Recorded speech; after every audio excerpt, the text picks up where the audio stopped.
last 12 games you've played have not been up to your usual standards. And I know you've been battling injuries, and teams are being more aggressive with the way they're playing you, especially in the pick and roll.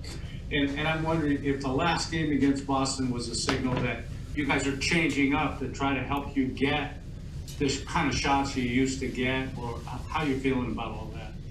I think it's obvious. I don't think it's that I'm not performing how I usually perform. I think it's just that teams have committed to just taking away opportunities.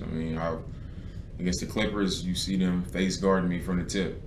Even on the inbound pass, 94 feet, they face guarding, they denying. They running two guys at me, blitzing. And for me, the proper play is to be willing to give the ball up or try to go off the ball and play off the ball. And our philosophy has been that, when I get it out, we got to make teams pay on a level to where they don't feel comfortable continuing to do it. And obviously it's frustrating. I've tried to figure out ways to combat that by not just allowing them to take me out and saying, all right, I'm gonna give it up all the time, and and they never loosen up, and we get to the end of the game, and for example, against Miami, I was 3 for 10, so it wasn't much opportunity for me to do what I usually do.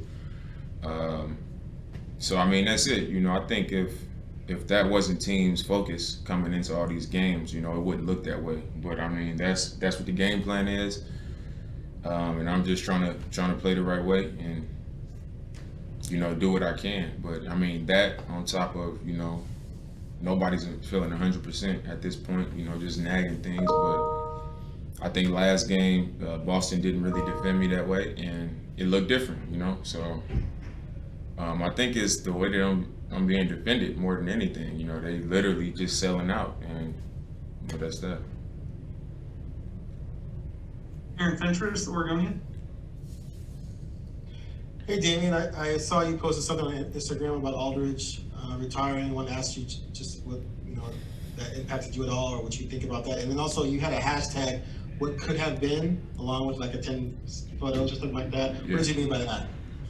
If we remain teammates, LA is, one of the greatest players to play in Portland.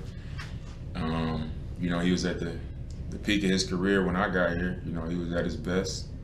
And I was a two-time All-Star, as his teammate, my second and third year.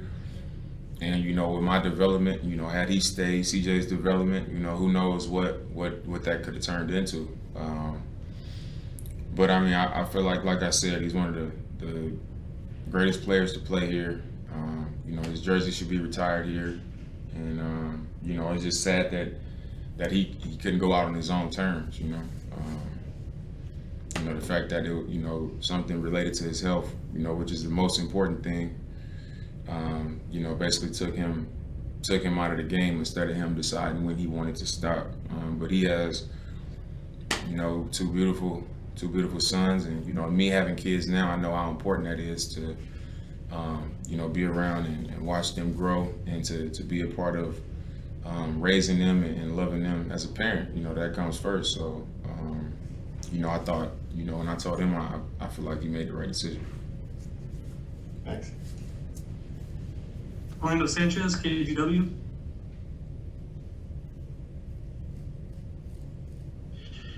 Hey, Dan, similar question about LaMarcus and his legacy here in Portland, and what comes to mind when you think about him? All the times you guys had together, we're starting to see a lot of the highlights, that buzzer beater he had and stuff like that. So I'm wondering, as a friend and as a former teammate, what comes to mind with him?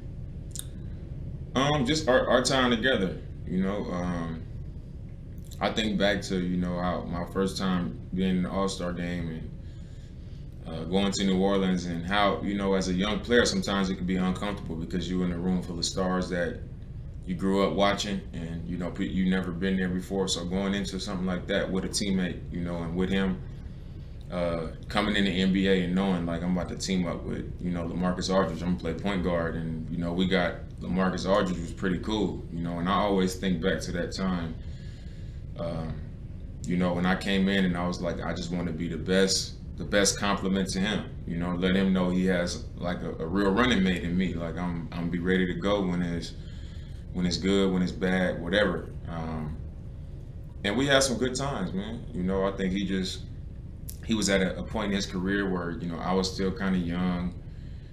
We had just lost in the playoffs, and you know, he wanted more. You know, he wanted something different. But we had some great times. Casey Holdall, Trailblazers.com. Damian, kind of switching gears a little bit. There's been talk this past week about the play-in. Now that we're obviously getting closer to it, you guys are in 6th right now. Obviously, 7-8 end up in that play-in. Your thoughts on the play-in, particularly after having played in it in Florida and the changes to it, and just your thoughts on that process and potentially being in that play-in or trying to avoid the play-in. I mean, I think you try to avoid it because, you know, it's one game. You know, you never know. You can have a bad 2-game stretch. We've shown that we can have a bad 2-game stretch, and you could be done. You know, so I mean, obviously, you don't want to put yourself in that position because the teams that are on the outside looking in, trying to get one of those spots, are all capable teams. So you have to consider that. But for me, I know that it was a big hit in the bubble. You know, fans are really interested in that.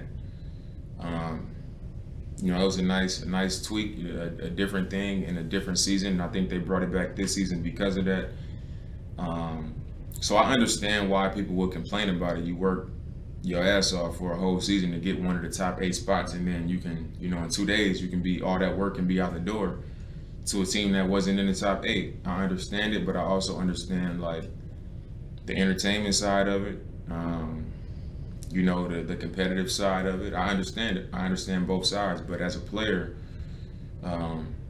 you're trying to shoot for a top 6 at this point. It's like basically the top 6 is the playoffs now, and then after that is like a tournament to get in for those last couple spots, like the NCAA tournament, the first round is 68 teams, and then you get to 64 teams. You know, that's pretty much what it is. So.